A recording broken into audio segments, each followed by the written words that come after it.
The other thing that frustrates me is people who have experienced poverty, who have gotten the straps for their bootstraps, who sit and talk about how we shouldn't do anything for the next person. I think you've caused my friends on the left to go to their safe spaces, and I'd love to explore with you a little bit of the reason for that. Do you consider yourself a conservative? I am a conservative, yes. Okay. Are you pro-life? I am pro-life. Okay. Does that trigger people when you see them, that they know that you're pro-life? It makes them very upset, and Democrats hate me. Do you own a gun? Pardon? Do you own a gun? No, sir. At first, the questions sounded simple, almost routine. A congressional hearing room, a witness table, and a series of basic questions that seemed designed to put a political commentator on the defensive. But what happened next wasn't what many people in the room expected. When conservative commentator Candace Owens began answering questions from members of Congress, the tone of the hearing slowly started to shift. What was supposed to be a straightforward interrogation quickly turned into something much more revealing. It started with identity. Do you consider yourself a conservative? Owens answered immediately. Yes. Then came another question. Are you pro-life? Again, the answer came without hesitation. Yes. Then another. Are you a Christian? Yes. On the surface, these questions seemed harmless. But anyone watching closely could feel the tension building inside the room. Because those answers weren't delivered cautiously. They were delivered with certainty. And certainty has a way of disrupting political narratives. The questions then moved in a very different direction.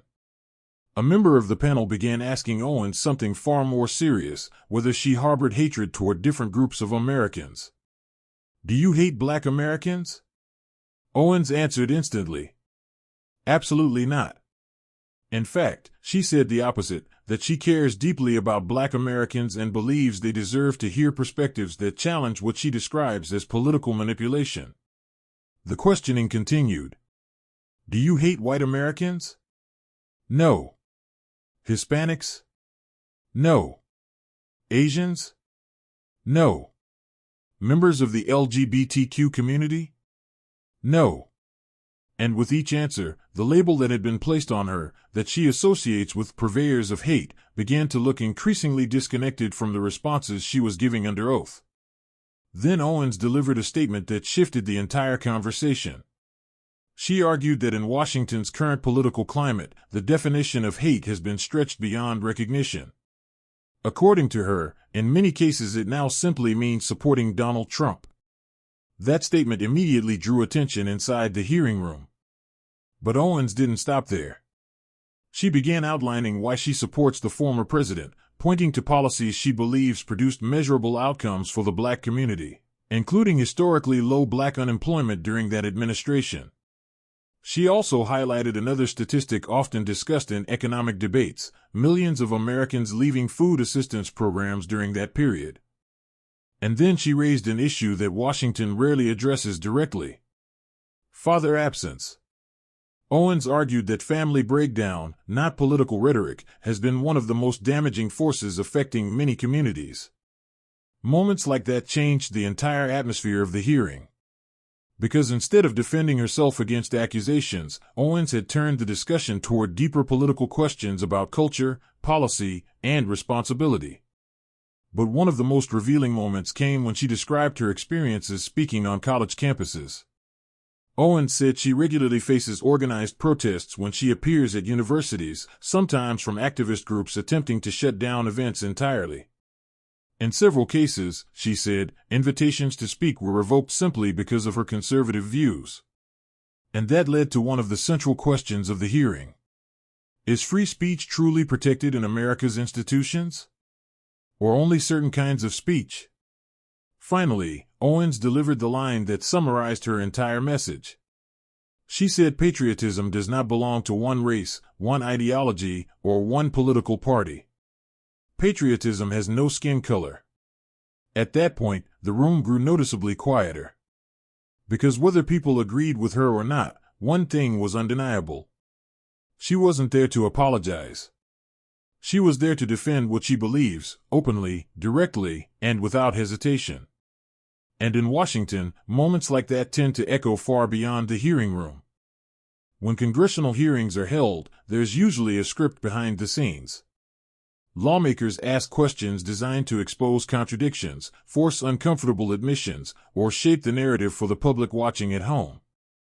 But occasionally, a hearing unfolds in a way nobody expected. That's exactly what happened when conservative commentator Candace Owens appeared before members of Congress. At first, the questions were almost disarmingly simple. Are you a conservative? Yes. Are you pro-life? Yes.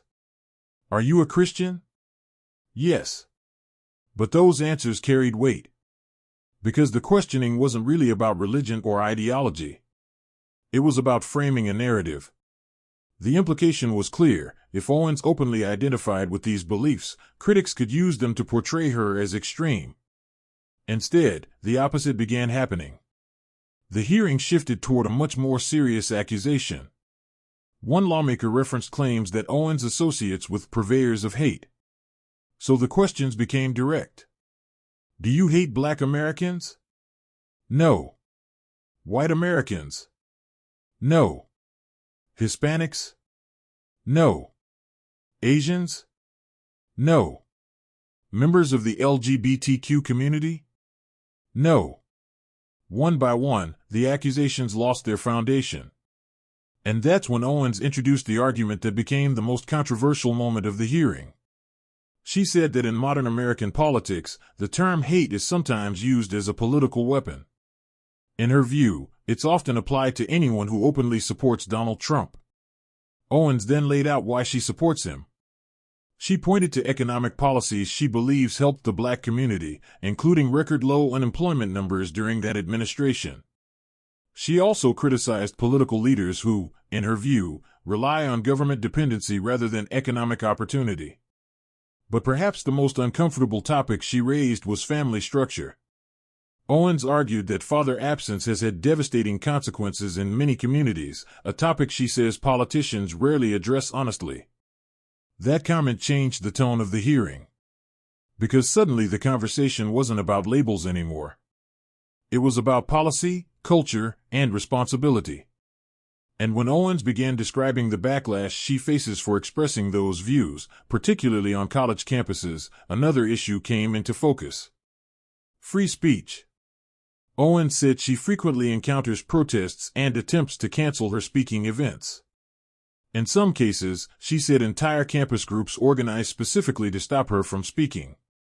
To her, that raises an important question. Is disagreement being replaced by suppression? By the end of the hearing, the discussion had moved far beyond the original accusations. And Owens left the room with a final message. She believes Americans should stop viewing politics through racial categories and start seeing themselves as citizens first. Because in her words, patriotism doesn't belong to one group. It belongs to everyone. The most interesting moments in Washington aren't always the loudest ones. Sometimes they're the quiet ones. The moments when a hearing room suddenly falls silent. That silence happened during a congressional exchange involving conservative commentator Candace Owens. It began with a line of questioning that seemed straightforward. Are you a conservative? Yes. Are you pro-life? Yes. Are you a Christian? Yes. But the questions weren't really about her beliefs. They were about testing whether those beliefs could be used against her. Then came a series of much more pointed questions. Do you hate Black Americans? No. Do you hate white Americans? No. Do you hate Hispanics? No. Do you hate Asians? No. Do you hate people in the LGBTQ community? No. And with each response, Owens calmly dismantled the narrative being suggested by critics. She then made a claim that drew immediate attention. Owens argued that in Washington politics today, accusations of hate are often aimed at people who support Donald Trump.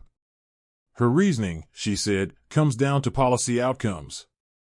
She pointed to economic statistics from that administration, including historically low black unemployment and millions of Americans leaving food assistance programs. But Owens also pushed the conversation into territory that rarely gets discussed in congressional hearings: family structure. She argued that father absence has had profound consequences for many communities, and that political leaders avoid addressing it directly. Then she described another experience familiar to many conservative speakers: college campus protests. Owens said that when she visits universities, she often faces organized attempts to shut down her events. In some cases, she says those attempts include aggressive demonstrations or calls for administrators to cancel appearances entirely. To her, that raises a broader issue about whether America's commitment to free speech applies equally to everyone. And then came the line that brought the hearing to its quietest moment. Owens said that patriotism has no skin color. In other words, loyalty to the country shouldn't be divided by race, ideology, or party. And when she said that, the room grew noticeably still. Because regardless of where people stood politically, one thing had become clear. The hearing that was meant to question Candace Owens had instead sparked a much larger debate about identity, politics, and the meaning of free speech in America.